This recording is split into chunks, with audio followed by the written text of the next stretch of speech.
अस्सलाम वालेकुम नाज़रीन, आप YouTube चैनल देख रहे हैं। मैं इमरान ख़ान हूँ।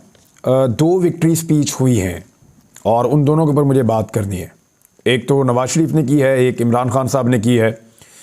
दोनों पे बात करता हूँ, लेकिन पहले ज़रा आलमी मीडिया की बात कर लें। आलमी मीडिया जो रिपोर्टिंग कर रहा है वो पाकिस्तान के लिए अच्छी नहीं है और आलमी मीडिया पाकिस्तान में होने वाले इंतखाबात को धांधली ज़दा इंतखाबात और मशकूक इंतखाबात करार दे रहा है। और जो यहाँ पे इंसानी हकूक़ की खिलाफ वर्जियाँ की गई हैं, जो गिरफ़्तारियाँ हुई हैं, जिस तरीके से तशद्दुद के वाक़यात हुए हैं, उनको भी रिपोर्ट कर रहा है और साथ ही इलेक्शन की क्रेडिबिलिटी के ऊपर सवालात उठाए जा रहे हैं। ये दुनिया भर का मीडिया रिपोर्ट कर रहा है जो पाकिस्तान में मौजूद था। इंटरनेट की और मोबाइल फ़ोन की बंदिश को भी शकूक व शुबहात की नज़र से देखा जा रहा है और ये सारी चीज़ें आलमी मीडिया में रिपोर्ट होने के बाद अब आलमी सतह पर रिएक्शन आना शुरू हो गया है। रिएक्शन किस लेवल का है, इसके ऊपर बाकायदा मेरे पास सारी स्टोरी मौजूद है, मुख्तलिफ अखबारात से हमने उठाई है और उसको फिर हमने ट्रांसलेट किया ताकि आपके सामने हम रखें कि अमेरिका क्या कह रहा है, यूरोप क्या कह रहा है, यूरोपीय यूनियन क्या कह रहा है, यूके ने इसके बारे में क्या मौक़िफ़ अपनाया है। ये सारी चीज़ें मैं आपके सामने रख देता हूँ अभी इस पूरी स्टोरी के अंदर।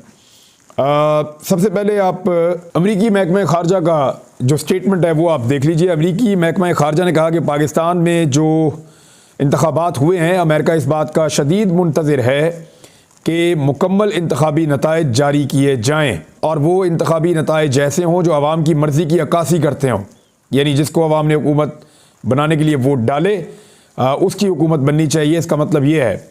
अमेरिका ने यह भी कहा कि अमेरिका किसी भी पाकिस्तानी सियासी जमात की जो हुकूमत बनने वाली है उसके साथ काम करने के लिए तैयार है।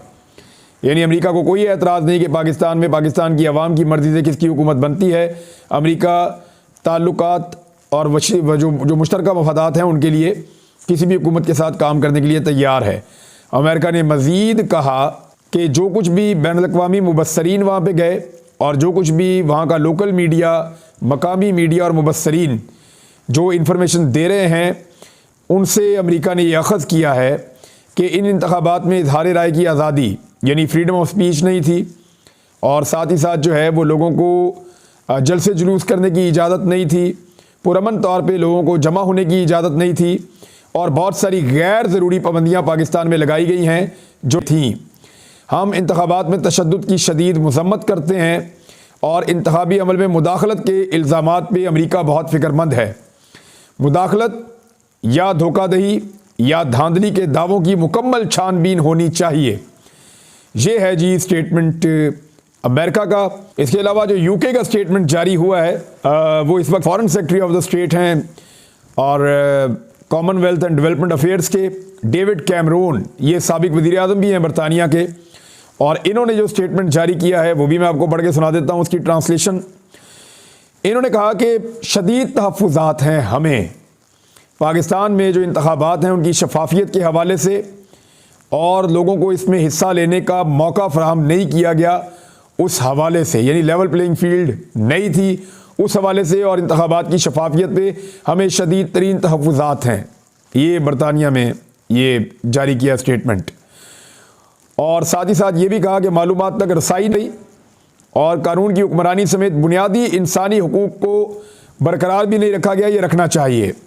साथ ही साथ उन्होंने कहा कि मैं जो वोट डाले जिन लोगों ने उनको खराज तहसीन पेश करता हूँ और बरतानिया ने भी इस बात पे जोर दिया कि फौरी तौर पे इंतखाबी नताइज जारी किए जाएँ और वो अवामी उमंगों की तर्जुमानी में होने चाहिए, यानी वो इंतखाबी नताइज जैसे इंतखाबात हुए हैं। इसके अलावा एक स्टेटमेंट जो है वो यूरोपीय यूनियन ने भी जारी किया है। यूरोपीय यूनियन ने पहले तो तारीफ़ की पाकिस्तान में इंतखाबात हो गए हैं, साथ ही उन्होंने कहा कि कुछ जो सियासी जमातें हैं या सियासी किरदार हैं उनको इंतखाबात में हिस्सा नहीं लेने दिया गया, उनकी नाअहलियों के मामलात हुए और जो लोग जमा होते हैं या एहतजाज करते हैं या पुरअमन तौर पे जलसा या जुलूस करते हैं उनके ऊपर पाबंदियाँ लगाई गई। ऑनलाइन और ऑफलाइन दोनों तरह से इज़हार राय की आज़ादी को मुतासर किया गया। इंटरनेट तक रसाई की पाबंदी लगाई गई, यानी इंटरनेट ही बंद कर दिया पाकिस्तान में और इंतखाबी अमल में शदीद मुदाखलत की गई। और ये जितने भी इल्ज़ामात हैं उसके अलावा सियासी जमातों और कारकुनों की जो गिरफ़्तारियाँ हुई हैं इन पे बहुत ज़्यादा तहफ़्फ़ुज़ात का इज़हार किया है यूरोपीय यूनियन ने। यूरोपीय यूनियन के हुकाम ने मुतालबा किया है कि इंतखाबी बेज़ाब्तियों की रिपोर्ट की जितनी भी रिपोर्ट की गई है इंतखाबी बेज़ाब्तियाँ उनकी बर वक्त और पाकिस्तान यकीनी बनाए। ये जी आपको अमेरिका का, बरतानिया का, यूरोपीय यूनियन का रद्द-ए-अमल आपके सामने आ गया है। पाकिस्तान में जो लोग मियां नवाज शरीफ के सपोर्टर थे वो भी ये कह रहे हैं कि मियां नवाज शरीफ साहब ने गलत काम कर दिया है और उन्हें हरगिज़ ये नहीं करना चाहिए था। जिस तरीके से धांधली के साथ मियां साहब इलेक्शन जीते हैं ये उन्हें जेब नहीं देता। मिसाल के तौर पे मोहम्मद ज़ुबैर PMLN से उनका ताल्लुक़ और गवर्नर रह चुके हैं सिंध के PMLN की जानिब से भी हाल ही में। उन्होंने कहा कि पाकिस्तान तहरीक इंसाफ ने KPK और पंजाब असम्बलियों की कौमी असम्बली की नशिस्तों पर बरतरी हासिल कर ली है। यानी पाकिस्तान तहरीक इंसाफ ने खैबर पख्तूनख्वा में और पंजाब में बरतरी हासिल कर ली है। अब मुस्लिम लीग नून के पास हुकूमत करने का कोई इखलाकी इख्तियार नहीं बचा। जो तलत हुसैन है वो भी कह रहे हैं बहुत ऑकवर्ड है, मियां नवाज शरीफ ने जो विक्ट्री स्पीच की है उन्हें नहीं करनी चाहिए थी, उनकी बनती भी नहीं थी। अब नवाज शरीफ ने कहा क्या ज़रा ये आप सुन लीजिए। ये बातें जो नवाज शरीफ ने की हैं ना इनको आपने याद रखना है, क्योंकि इसके बाद बहुत सारे वीलॉग इन्हीं बातों के ऊपर होंगे और ये सियासत इन बातों पे घूमेगी। मियां साहब ने कुछ इशारे दिए अपनी बातचीत में। एक तो बॉडी लैंग्वेज बड़ी नेगेटिव थी कल भी और आज भी। मियां नवाज शरीफ जाली खुश होने का दिखावा कर रहे थे या उनकी साहबजादी या बाकी लोग। एक्चुअली जो खुश था वो शहबाज शरीफ साहब खुश थे कुछ हद तक, और जो मियां साहब के आसपास लोग मौजूद थे दे वर नॉट हैप्पी। लग रहा था कि वो परेशान है। मियां साहब खुद भी कोई खुश नज़र नहीं आ रहे थे। अब मियां नवाज शरीफ साहब ने जो बातें की उसमें एक तो उन्होंने यह दावा कर दिया कि मुस्लिम लीग नून इन इंतखाबात में सबसे बड़ी जमात बनकर उभरी है। जिस वक्त मियां साहब ये स्पीच कर रहे थे उस वक्त इंतखाबात को लगभग इंतखाबी अमल मुकम्मल हुए गिनती शुरू हुए कुछ 30 घंटे के करीब गुजर चुके थे, यानी 26-27 घंटे तो डेफिनेटली गुजर चुके थे जब मियां साहब ने यह तकरीर की। तो 26-27 घंटे के बाद जो मियां साहब की तकरीर आई उसमें भी मियां साहब उस वक्त तक 60 नशिस्तों पे सिर्फ आगे थे, 60 नशिस्तों पे, और वो क्लेम कर रहे हैं कि वो पाकिस्तान की सबसे बड़ी जमात बनकर उभरे हैं। नंबर गेम अभी मैं आपको बताता हूँ कौन है सबसे बड़ी जमात। साथ ही साहब मियां नवाज शरीफ साहब ने कहा कि हमें मैंडेट मिला है, दूसरी पार्टियाँ आएँ और मिलकर एक हुकूमत बनाते हैं, पाकिस्तान को इस भंवर से हम निकालेंगे। हम इस बात के मुतहम्मिल नहीं हो सकते कि बार बार इस मुल्क में इंतखाबात करवाएं। ये अब आप याद रखिएगा बात कि मियां साहब को इस बात का ख़दशा है कि पाकिस्तान में दोबारा इंतखाबात होंगे और जल्द, क्योंकि जो सेटअप ये बनाने जा रहे हैं ज़बरदस्ती वो चल नहीं सकता और ना दुनिया उसे तस्लीम करेगी, ना पाकिस्तान के अंदर ना पाकिस्तान से बाहर। ये मियां साहब का जुमला उनके खौफ की अक्कासी कर रहा है कि बार बार इंतखाबात हम नहीं करवा सकते। मियां साहब कह रहे हैं कि इस्तेहकाम के लिए 10 साल चाहिए। यानी अब वो जिनसे उनका वादा हुआ, वईद हुए, जिनके साथ मियां साहब के मरासिम हैं, मियां साहब उन्हें ये कह रहे हैं कि लंदन से भी जब मियां साहब आए तो बड़े ख्वाब उन्होंने देख लिए थे, वो पूरे नहीं हुए। अब वो नया ख्वाब देख रहे हैं कि 10 साल तो हमें दें कम से कम ताकि हम मुल्क के मसाइल ठीक करें। साथ ही उन्होंने कहा कि मैं लड़ाई नहीं करना चाहता। उन्हें ये आइडिया है कि पाकिस्तान तहरीक इंसाफ कभी भी हार नहीं मानेगी। वो अपनी जिन सीटों पे उनको ज़बरदस्ती हराया गया वो इस फाइट बैक करेंगे और वो लीगल फ़ाइट भी करेंगे, एहतजाज भी करेंगे पुरअमन, और वो आवाज़ उठाएंगे और वो कोशिश करेंगे कि जो सीटें उनसे छीनी गई हैं वो उन्हें वापस मिल जाएं। तो ऐसे में मियां साहब बहुत डिफेंसिव हुए। उन्होंने कहा जी मैं लड़ाई नहीं करना चाहता, पाकिस्तान अफोर्ड नहीं कर सकता, सब मिलजुल कर बैठ जाते हैं। साथ ही मियां साहब ने अपने मुमकिन इत्तेहादियों के नाम भी बता दिए। MQM मियां साहब की इत्तेहादी होगी, पीपल्स पार्टी मियां साहब की इत्तेहादी होगी, और जमीयत उलमा इस्लाम मियां साहब की इत्तेहादी होगी, और मियां साहब की अपनी जमात। ये 4 जमातें बड़े इत्तेहादी मिलकर हुकूमत बनाने जा रहे हैं। बलूचिस्तान से भी कुछ लोगों को मियां साहब शामिल कर सकते हैं। अब ज़रा आप गौर कीजिए कि इन्होंने पिछले दिनों एक दूसरे के साथ किया क्या है, वो मैं आपको बाद में बताता हूँ, लेकिन पहले मियां साहब की बात सुन लें। एक और क्लेम किया मियां साहब ने। नवाज शरीफ कहते हैं कि सियासत इबादत समझ कर करें और आवाम की मुश्किलात के हल के लिए काम करें। बात यह है कि आप चोरी का पैसा पहले इकट्ठा करें और उसको फिर आप सदका और खैरात में इस्तेमाल करें तो आपका सब कबूल हो जाएगा। यानी आप चोरी करें, डकैती मारें, लूट मार करें और लोगों से पैसा छीन कर ले आएँ, उसको इकट्ठा कर लें, लोगों का हक मार के पैसा इकट्ठा कर लें और फिर उस पैसे से आप सदकात और खैरात करें तो आपको लगता है कि आपको सवाब मिल रहा है। तो मियां साहब आप चोरी करके हुकूमत बना रहे हैं, चोरी करके हुकूमत में आ रहे हैं, डकैती मारी है आपने अवाम के मैंडेट पे। लोगों ने आपको वोट नहीं डाला, आप 20-25 सीटों से ऊपर कभी भी नहीं जा सकते थे जो आपके हालात थे। ऐसी सूरत हाल में जब दर्जनों सीटें आपने छीन कर ली हैं ज़बरदस्ती जोर लगा के, सेलेक्टेड बन के, तो चोरी करके जो हुकूमत आप लेकर आ रहे हैं तो इबादत समझ के आप खिदमत कैसे करेंगे? आप नहीं कर पाएंगे मियाँ साहब, क्योंकि आप बदनीयती के साथ आए हैं तो आपका काम भी वैसे ही रहेगा और ये आने वाले दिनों में नजर आ जाएगा सबको। अब आ जाए जी, इमरान खान साहब ने विक्ट्री स्पीच किया। अच्छा, नवाज शरीफ साहब ने विक्ट्री स्पीच की ना, इसको ऑकवर्ड करार दिया तलत हुसैन ने भी, बाकी लोगों ने भी, और सहाफ़ी भी कह रहे हैं कि 60 सीटों के साथ कौन सी विक्ट्री स्पीच होती है। ये तो मियाँ साहब ने अपने साथ ज़्यादती की और पाकिस्तानी सियासी तारीख के अंदर एक और गंद मार दिया है मियाँ नवाज शरीफ साहब ने। सिर्फ मियाँ साहब को इस बात का ज़ोम है कि उनको सीटें और दिलवा दी जाएंगी और उससे वो हुकूमत बना लेंगे। ऐसा लगता नहीं है कि मियाँ साहब हुकूमत बना के भी इंजॉय कर पाएंगे। अब आ रहे हैं इमरान खान ने क्या कहा। इमरान खान ने क्लियरली कहा कि पाकिस्तान तहरीक इंसाफ ने कौमी असम्बली की 170 से ज़ायद नशिस्तें जीत कर 2/3 अक्सरियत हासिल कर ली है।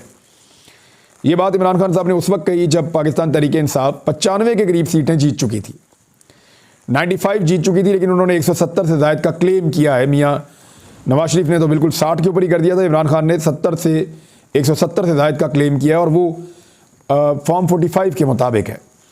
इमरान खान साहब ने कहा कि अच्छा, ये जो उनका खिताब है ना, ये आर्टिफिशियल इंटेलिजेंस के ज़रिए से, यानी कंप्यूटर के अंदर वो वॉइस इमरान खान साहब की पहचान लेता है, फिर कोई और बोलता है तो वो उसी वॉइस के अंदर कंप्यूटर आगे से बोलता है। तो अल्फाज इमरान खान साहब के हैं, बोल कोई और रहा है और लहजा और आवाज़ कंप्यूटर इमरान खान की आवाज़ में कन्वर्ट कर रहा है। तो इसको कहते हैं आर्टिफिशियल इंटेलिजेंस, किसी की आवाज़ निकालने के लिए कंप्यूटर को इस्तेमाल करना। लहजा थोड़ा सा मुख्तलिफ था, लेकिन इमरान खान साहब की लग रही थी।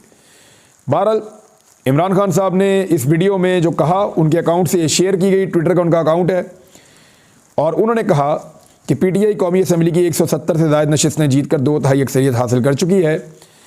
आपने यानी पूरी कौम ने हमें वोट देकर पाकिस्तान में हकीकी जमहूरियत की बुनियाद रखी है। मैं आप सबको 2024 के इंतखाबात जीतने पर मुबारकबाद पेश करता हूँ। मुझे पूरा यकीन था कि आप सब वोट डालने के लिए बाहर आएंगे। बड़े पैमाने पर टर्न आउट ने सबको हैरान कर दिया और आपने मेरा मान रखा है। इमरान खान ने कहा कि आपके वोटों की वजह से लंदन प्लान नाकाम हो गया। लंदन प्लान ये था कि नवाज शरीफ साहब जो है वो फुल फ्लैज हुकूमत बनाएंगे, बिल्कुल इंडिपेंडेंट, तो वो तो नहीं हो सका। अब नवाज शरीफ साहब को बैसाखियों पर खड़ा होना पड़ेगा। नवाज शरीफ ने कम अज़ कम 30 हलकों में पीछे होने के बावजूद फतह की तकरीर की है। पाकिस्तान में कोई भी इस तकरीर को कबूल नहीं करेगा, हत्ता कि आलमी मीडिया भी इसके खिलाफ लिख रहा है। इमरान खान ने कहा कि आज़ाद ज़राए से ये बात सामने आई है कि हम धांधली शुरू होने से पहले 150 हलकों में जीत रहे थे, जबकि फॉर्म 45 के मुताबिक तहरीक इंसाफ के आज़ाद उम्मीदवार कौमी असम्बली की कुल 265 से 170 नशिस्तें जीत चुके हैं। ये 179 का फिगर मैंने आपको बताया था, तो ये 70 से 80 के बीच का ही फिगर बनता है ऑलमोस्ट। और पाकिस्तान तहरीक इंसाफ ने 2/3 अक्सरियत में वाज़ेह बरतरी हासिल कर ली है। ये इमरान खान साहब का दावा है। अभी उन्होंने हुकूमत बनाने का ऐलान नहीं किया। ये विक्ट्री स्पीच थी और वेल डिज़र्व्ड विक्ट्री स्पीच थी इमरान खान साहब की। उसकी वजह क्या है? कोई सहूलत उन्हें मैसर नहीं है, खुद वो जेल के अंदर बंद हैं, पार्टी के अहम रहनुमा जेल के अंदर बंद हैं, 18,000 कारकुनान गिरफ्तार हुए हैं, पार्टी से आम तरीन लोग या तो गिरफ्तार हैं या उनको भगा दिया गया है या उनको पार्टी से छुड़वा दिया गया है। बहुत सारे लोग रूपोश हैं, एक भी जलसा नहीं कर पाए, एक भी जुलूस नहीं कर पाए, रैलियां नहीं निकाल पाए, बैनर नहीं लगा पाए, पोस्टर नहीं लगा पाए, कंपेन नहीं कर पाए, लोगों के दरवाज़ों पे नहीं जा पाए, किसी जगह पे कोई मूवमेंट नहीं कर पाए। इसके अलावा हत्ता के जो इलेक्शन वाले दिन कैंप्स लगते हैं पॉलिटिकल पार्टीज़ के, अपने कैंप्स तक नहीं लगा पाए। इस सारी सूरत हाल के बाद छापों का सामना कर रहे हैं, रोज़ाना की बुनियाद पे मुकदमात हो रहे हैं, इंतखाबी निशान भी छीन लिया है, अदालती फ़ैसले लगातार खिलाफ आ रहे हैं, 31 साल की मजमूई तौर पे सज़ा हो गई है। इन सारी चीज़ों के बावजूद अगर एक आदमी पाकिस्तान में 2/3 अक्सरियत ले जाता है फॉर्म 45 के मुताबिक, तो क्या होगा इसका मतलब? इसका मतलब है कि वो विक्ट्री स्पीच कर सकता है, और अगर किसी की बनती थी आज तो वो इमरान खान की बनती थी। अब पाकिस्तान तहरीक इंसाफ जो है वो इस वक्त एक दो राय पे खड़ी है कि इस मामले को आगे कैसे बढ़ाना है।